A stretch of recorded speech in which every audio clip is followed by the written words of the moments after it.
안녕하세요. 엔타임 강사 강현입니다. 오늘 엔드타임 164강 엔드타임 포인트 5강입니다.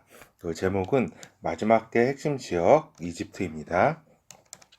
그 이집트에 대해서는 너무나 여러분들이 너무나 잘 아실 거예요. 그죠? 그 이스라엘 백성들이 요셉과 이제 그 야곱의 열두 아들이 이집트에 가서 이제 모세이에서 나오잖아요. 그것을 이제 출애굽이라고 하잖아요. 그렇죠? 그러니까 이스라엘 역사 이제 초기부터 민족의 탄생부터 같이 인연을 맺어온 이집트다 이 말입니다. 그렇죠? 그래서 이집트에 대해서는 너무나 여러분들이 잘 알고 계시기 때문에 이제 마지막 때에 대한 또 이렇게 몇 가지 이제 핵심 사항에 대해서만 간략하게 알아보도록 하겠습니다.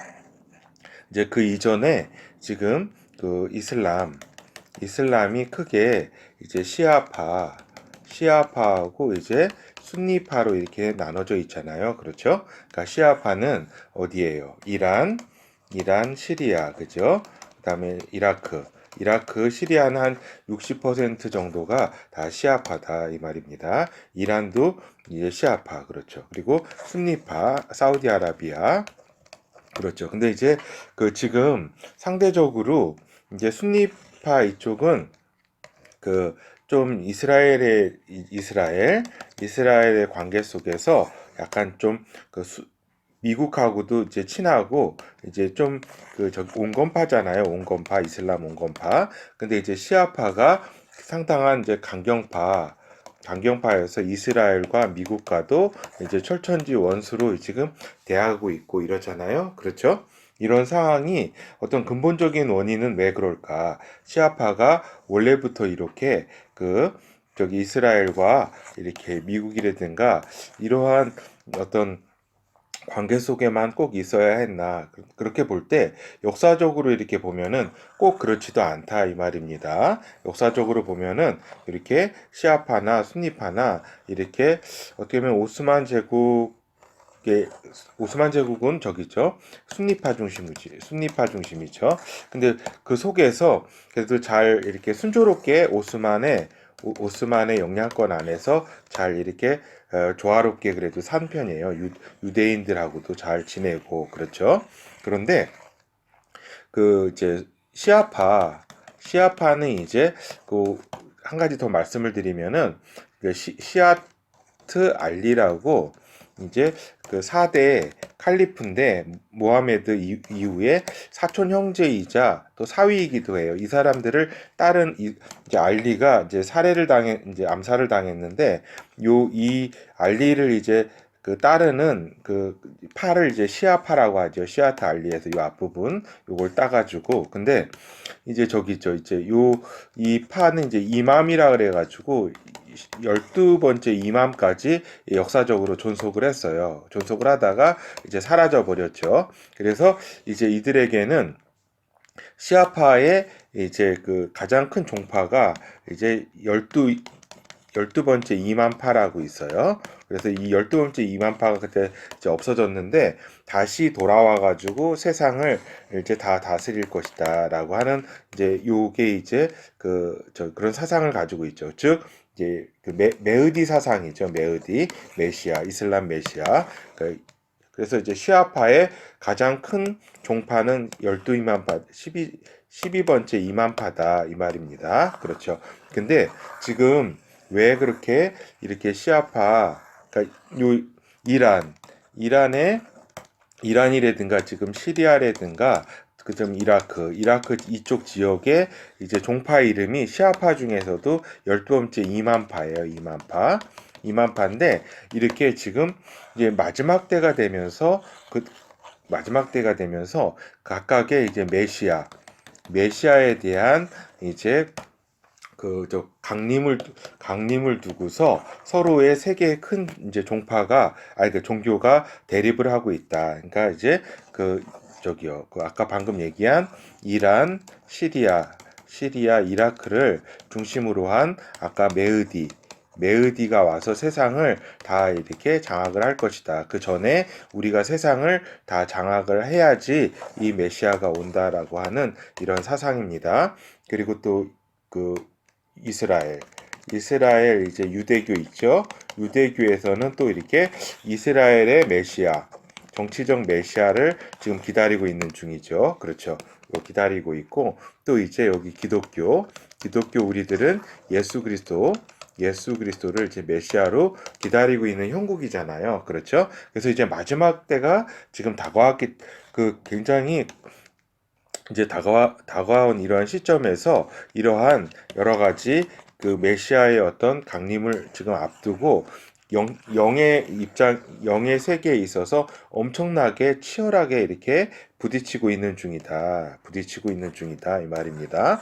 그래서 이란과 이라크가 사실은 이렇게 막 부딪히는데 그 근원에 올라가면 메시아의 강림을 누가 주도하면서 이 세상에 이렇게 기다릴 것인가 하는 이런 이야기예요. 알겠죠? 우리도 예수 그리스도를 메시아로 기다리면서 이렇게 지금 세계 선교와 지금 여러 가지 이걸 이렇게 우리도 지금 집중하고 있는 곳이고 지금 이스라엘도 이제 메시아를 지금 그 유대교 내에서 엄청 기다리고 있다. 그리고 그 이슬람 우리가 이 부분은 잘 모르시는 분들이 많아요. 메흐디를 12만 파를 중심으로 해서 강렬하게 기다리고 있다. 그래서 IS도 이러한 이제 극렬한 이슬람 종말론의 그 메시아를 기다리는 그러한 종파라고도 할 수 있겠죠. IS 등도. 그래서 지금 이러한 구도 가운데 이렇게 지금 마지막 때에 있어서 이렇게 치열한 이렇게 반목과 이러한 경쟁을 하고 있다. 이러한 배경을 말씀을 드립니다. 그렇죠. 그래서 이걸 이제 말씀을 드리고 이제 최근 이집트 상황에 대해서 간략하게 살펴보도록 할게요. 그러니까 이제 그 오스만 투르크에 있어서 그 400년을 지배했잖아요. 그 중동 지역에. 그 뒤에 이어서 영국의 세력이 이렇게 19세기 중반부터 오기 시작했고, 그리고 그 지역을, 이제 이집트 지역을 영국 그쪽이 관할을 하면서 이제 그 독립을 하지 못하다가 이집트가 이제 그 1922년에 독립을 하게 되었다. 이 말입니다. 그런데 한 가지 여기서 제가 잠깐 아까 하나 더 말씀드려야 될 게 뭐냐면 이렇게 중동 국가는 지금 크게 두 가지의 그러니까 중동 국가지요. 크게 이제 그 이슬람 세력, 무슬림 형제단이라든가 이게 이슬람 세력에 의해서 세력들이 정권을 잡으려고 하고 있고 잡고 있는 경우가 있고 그 다음에 이제 그러니까 사우디아 같은 왕정은 제외하고 얘기하는 거예요. 시리아라든가 터키라든가 이집트라든가 이런 걸 얘기하는 거예요. 세속주의 나라 속에서 그리고 세속주의 나라 속에서 그리고 또 하나 이제 군부가 이제 그 권위주의이긴 하지만 권위주의하고 이제 그 보통의 세계사 속에서는 군부에 대한 그 어떤 이미지가 나쁜데 이 군부는 그 중동 국가에서 세속주의를 지키는 이쪽에 그 이슬람 세력이 한번 집권하면은 완전히 적이 돼 버리거든요. 그 모든 것을 이제 이슬람 그 체계에 의해 가지고 장악을 해 버려요. 그렇기 때문에 이 군부가 세속주의를 지키는 하나의 보루로서 작용하고 있다. 이러한 사실은 약간 좀 배경으로 조금 말씀을 드립니다. 그렇죠. 그래서 터키 같은 경우는 어땠어요? 그 에르도안이 이렇게 이슬람 세력으로 집권하려다가 그게 실패하니까 마치 세속주의자인 것처럼 행세하다가 정권을 잡고 그 다음에 다시 이제 자기의 본심으로 이슬람 세력을 이렇게 꿈을 꾸고 있죠. 그렇게 술탄 국가의 꿈을 꾸고 있다. 이런 사실입니다. 그렇죠. 그러면은 이집트 상황을 계속 보도록 하겠습니다.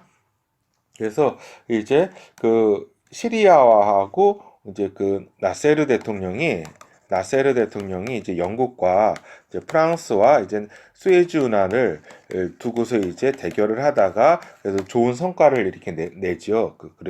그러한 힘에 바탕해 가지고 시리아하고 사회주의 연합 구성을 이렇게 했었습니다. 58년에. 근데 이제 61년에 이제 끝나게 되죠. 그러니까 아랍 그 가만히 있어. 그거 연합 공화국일 거예요. 그 이름이 아랍연합공화국 사회주의를 기반으로 해가지고 이렇게 저기 실행을 하려고 그랬죠. 그렇죠.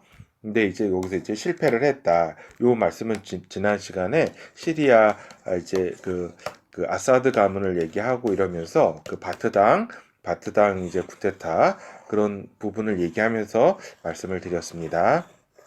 그래서 이제 지금 이집트가 엔타임과 관련해서 우리가 이 부분을 굉장히 유의주시해야 한다. 최근에 군비를 굉장히 증강시키고 있다. 최근이라고 하면은 이제 10년간의 군사력을 비교해 보면은 보통 여기 보는 바와 같이 이제 요 GFP는 이제 미국의 이제 민간 기관이에요. 군사력 측정하는. 근데 그거 이제 그러니까 2010년대 표를 한번 같이 보도록 해요.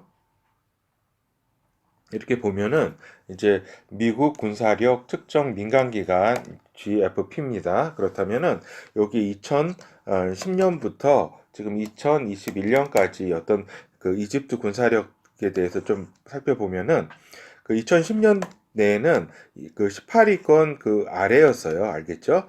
그 아래였고 이쪽에 들지를 못했는데 이제 그렇죠. 11년도에도 18위 안에는 못 들었는데 그 12년도에 18위로 이렇게 들면서 점점 그 13, 14 그다음에 어디 여기는 잠깐 그 들지를 못했네요. 그렇지만은 쭉 추세가 이렇게 그 2020년에 그 세계 군사 순위 9위에 이렇게 기록할 정도로 이렇게 군사력을 10년간 급격하게 올해는 지금 이제 13위로 측정을 했는데 요거 최근에 이제 전투기 여러 가지 군매라든가 이런 것들이 반영이 되지 않은 것 같네요. 제가 보니까. 그래서 일단은 이 추세가 이렇게 그 20대 초반 이쪽에서부터 해가지고 즉 지금 최근 10년간 지금 10계단을 이렇게 뛰었다 이거죠. 그래서 그 2020년에는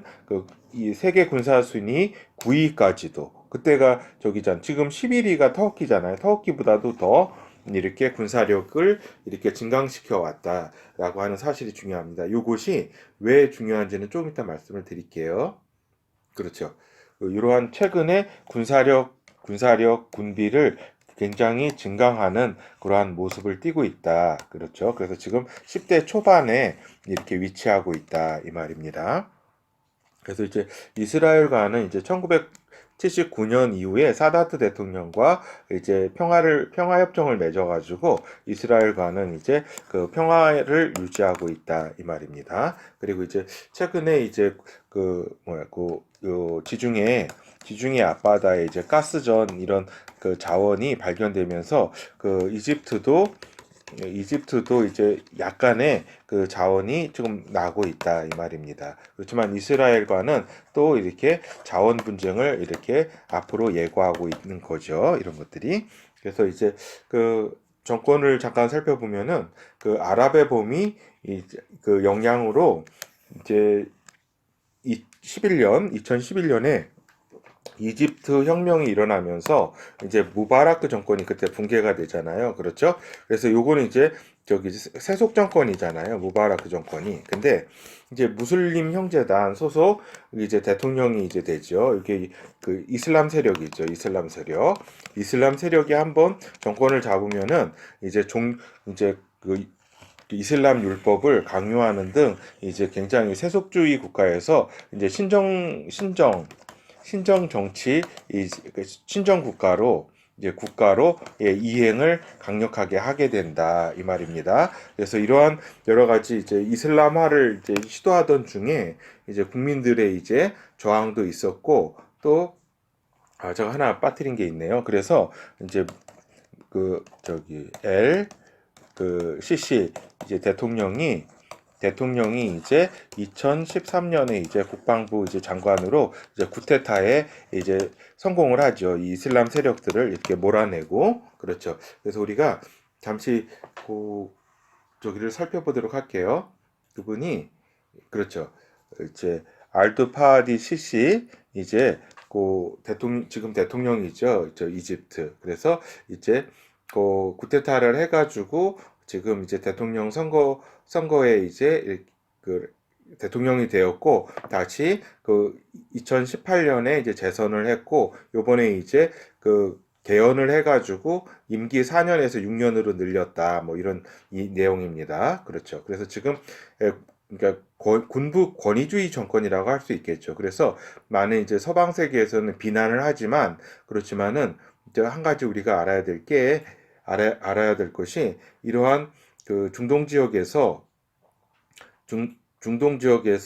이런 군부 정권이 이렇게 그 마냥 비난만을 할 수가 없다. 왜냐면은 이 정권이 흔들리게 되면은 이 정권이 이슬람에 의해서 무너지면은 이제 터키와 같이 이제 그 미국과 이제 등을 지게 되고 막 이렇게 그 이슬람 원리주의로 이렇게 가게 되는 거죠. 그렇죠. 이러한 배경들을 이해를 하셔야 된다 이 말입니다. 그렇죠. 그래서 최근에 그 군비 경쟁 중에 또 하나 더 제가 빠뜨린 게 있네요. 군비 경쟁을 이렇게 하면서 요즘 그 전투기를 이제 엄청 많이 지금 사들이고 있다 이 말입니다. 그래서 얼마 전에 그 러시아에서 수호기 35를 20억 달러 어치를 또 구매 계약을 했다 이 말입니다. 그래서 미국의 반대에도 불구하고 이렇게 이러한 전투기라든가 이러한 군비 경쟁 이것을 지금 상당히 이렇게 하고 있다는 사실을 말씀을 거듭 강조드립니다. 그래서 뭐냐면 이제 성경 속 예언 속에서의 이집트는 어떠한가 그러면은 열불 중 이게 지중해 지역에서 나타날 이제 10개국 연합 그러니까 즉 열불이죠. 이제 열불 가운데 한 개의 뿔이에요. 한 개의 뿔. 그렇죠. 한 개의 뿔이다. 열불 가운데 이집트는 여기에 비해 가지고 여기 시리아 이집트는 그 이 열불 가운데 드는 게 아니라 그 따로 작은 뿔이잖아요. 작은 뿔이 요 열불 가운데 드는 게 아니에요. 요 나중에 요 작은 뿔이 요 열불을 이제 다 장악을 하죠. 자기 부하들로 만드는 거죠. 그래서 지금 이제 이집트는 지금 이제 열불 가운데 하나하고 성경에 볼 때 10개국 연합 이제 이 흐름에 이제 동참을 하게 된다 이 말입니다. 그 이거 잘 기억하세요. 10개국 연합의 이제 흐름이 이제 이제 제한이 되고 그 흐름이 곧 있을 텐데 여기에 있어서 이제 여기에 동참을 강력하게 한다 이 말입니다. 그리고 이제 마지막 때에 있어서 이제 다니엘서에 있어서 남방왕 북방왕 예언 가운데 옛날에 이제 프톨레미 왕조의 뒤를 이은 현대의 남방왕이다. 남방왕이기 때문에 이제 저기죠. 앞으로 이제 현대 북방왕 시리아 이라크와의 충돌을 이제 예언되어 있다. 그렇죠. 그렇죠. 그래서 이제 이제 결어를 살펴보도록 할게요. 이게 충돌의 결과는 어떠냐면은 결국 이제 북방왕이 이제 남방왕을 이제 완전히 깨버리죠. 깨고 자기 이제 부하로 만드는 거죠. 그렇죠. 그래서 결어를 살펴보도록 하겠습니다. 그래서 다니엘서 남방왕 북방왕 예언 곧 다니엘서 이제 11장 예언을 해서 네 짐승 예언을 통해 가지고 이제 열불 10개국 연합에 참여하게 된다 이집트는. 그리고 남방왕으로서 옛날 그 이제 프톨레미 왕조와 그다음에 셀루쿠스 북방왕의 셀루쿠스 왕조의 이제 다시 그러한 현대 남방왕 현대 북방왕 체계로 이제 다니엘서 11장 40절이 이제 플레이 되면서 이제 마지막 때가 돌입한다 그랬잖아요, 제가. 그래서 이제 북방왕과의 대결을 한다, 남방왕으로서 이집트는. 그래서 마지막 때 핵심 지역이 이제 이스라엘은 뭐 말할 것도 없고, 그리고 시리아, 이라크 지역과 함께 이제 이집트는 이제 그 3대 핵심 지역이다. 이 말입니다. 마지막 때 3대 핵심 지역이다. 그리고 이스라엘, 시리아, 이라크, 저그리스도의 나라, 북방왕, 그 다음에 남방왕인 그 이집트. 그렇죠. 그리고 이제 남방왕은 이제 북방왕에게 깨지는데, 남방왕은 이집트뿐만 아니라 수단, 그 리비아, 그 에디오피아, 수단, 에디오피아,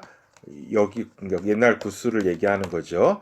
그 여기를 다 이제 포괄하는 게 이제 남방왕이에요. 그래서 북방왕은 이 세 나라를 장악을 한다. 그렇죠? 근데 이제 이 셋불 중에서 가장 리더는 이집트예요. 지금 이제 수단하고는 그 S1 댐을 가지고 그 나일강 그 물 가지고 지금 싸우고 있는데, 결국에는 이제 이집트가 요 나라들의 지금 어떻게 보면 수장의 지역 패권 국가라고 할 수 있겠죠. 마그리브 지역, 북아프리카의 마그리브 지역의 그 패권 국가다, 이런 말씀도 그 여담으로 드립니다. 그렇죠. 그래서 결국 오늘 말씀드린 거는 그 이집트가 이제 마지막 때에 있어서 핵심 지역이고, 지금 급격하게